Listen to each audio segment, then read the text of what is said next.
Olá, turma! Hoje irei ministrar uma aula sobre estruturas e propriedades físicas dos compostos orgânicos e reações de substituição, sendo o capítulo 6 do livro Feltre, e capítulo 8 também do livro Feltre.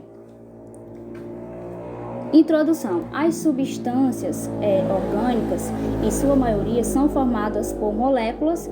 Estas interagem entre si por interações e intermoleculares.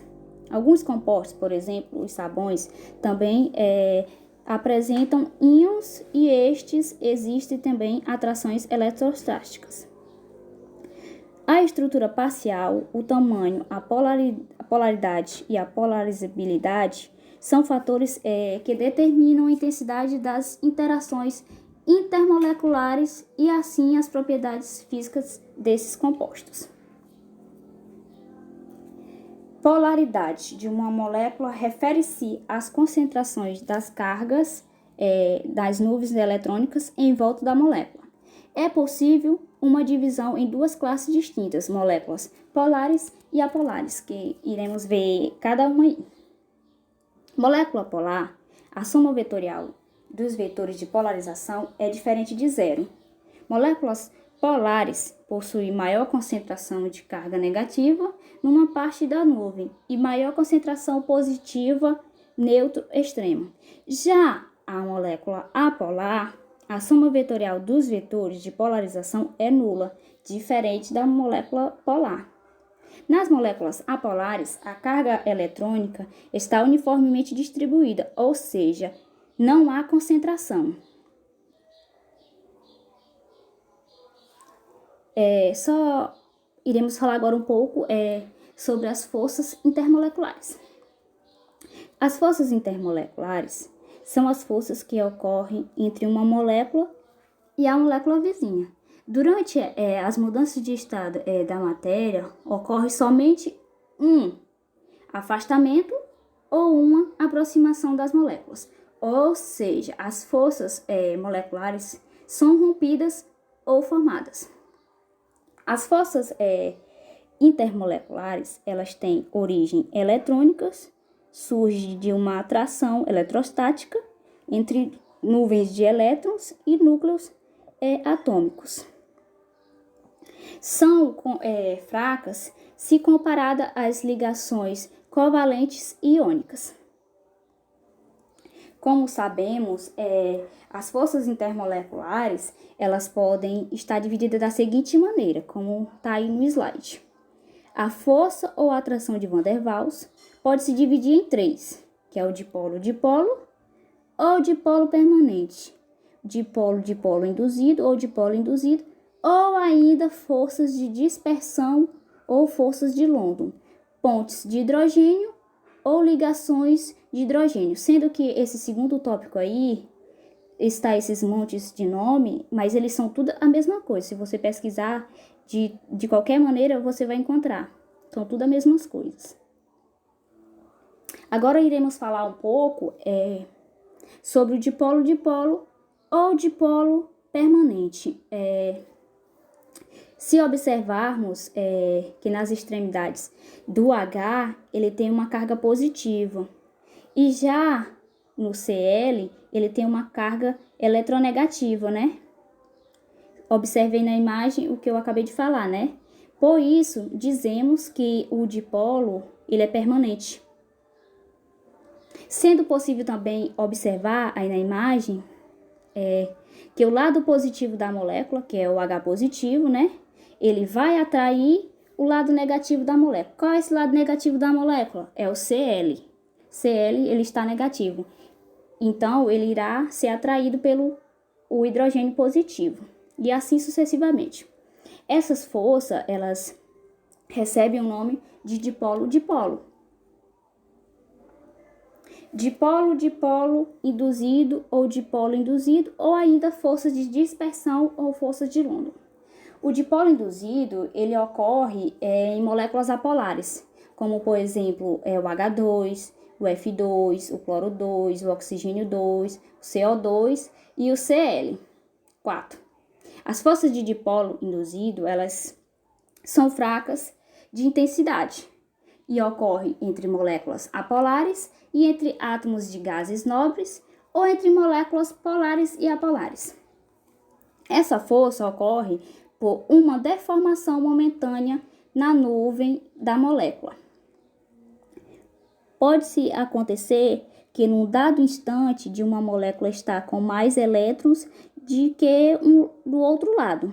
Essa molécula ela estará, então, momentaneamente polarizada, que é o dipolo momentâneo, e por indução elétrica irá provocar a polarização de uma molécula vizinha, que é o dipolo induzido. O que resulta? Resulta numa atração fraca de ambas, que constitui exatamente a força de Van der Waals ou força de London ou a ida de polo instantâneo de polo induzido.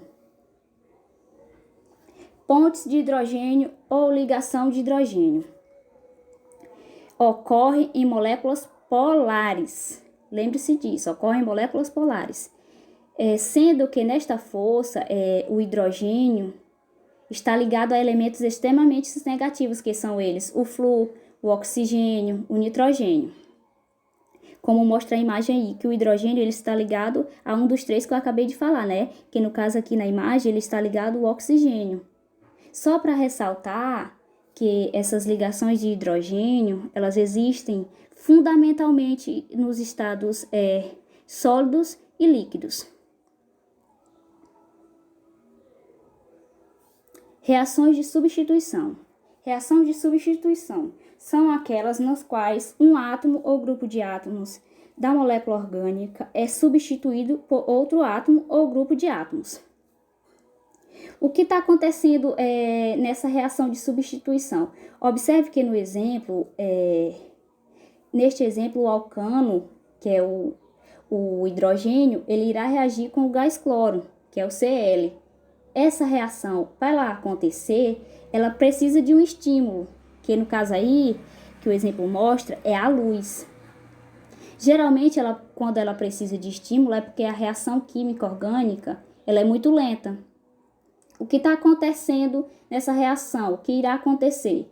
Irá ocorrer a substituição do átomo de hidrogênio, do alcano, por um átomo de cloro.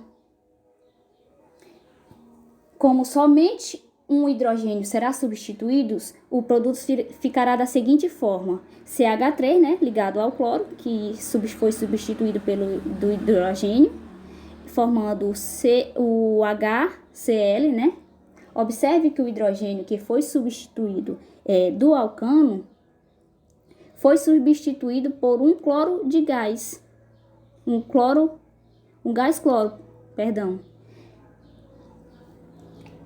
E por que essa reação? Observamos que essa reação ela é uma reação de halogenação. Mas por que ela é uma reação de halogenação? Porque o hidrogênio do alcano ele foi substituído por um átomo do grupo dos halogênios, que é o Cl. Reações de substituição em alcanos. Os alcanos eles são reativos, né? Mas é possível eles participarem de reações comuns, como a reação de substituição, né? Esse exemplo aí de halogenação é basicamente a mesma coisa que eu expliquei no exemplo anterior. Então, iremos passar para frente. Reação de nitração. A reação de nitração o que vai acontecer nesse exemplo bem aí. O hidrogênio, ele será substituído pelo nitro do ácido, que é o NO2, que irá formar os seguintes produtos. É o CH3, NO2 mais H2.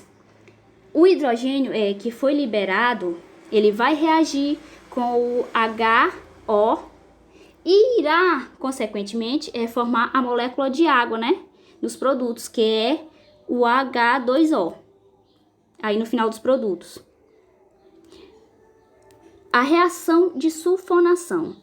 A reação de sulfonação, teremos a substituição de um hidrogênio do alcano.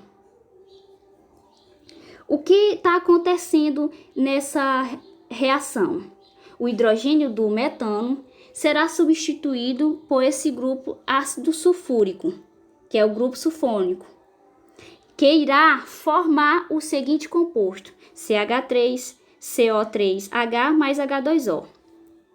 O grupo sulfônico irá se ligar ao átomo do carbono da molécula orgânica, que é o CH3, e o hidrogênio que foi liberado do alcano vai reagir com o HO para formar a molécula de água nos produtos, que é o H2O. E assim, essa é a minha aula, espero que vocês tenham gostado.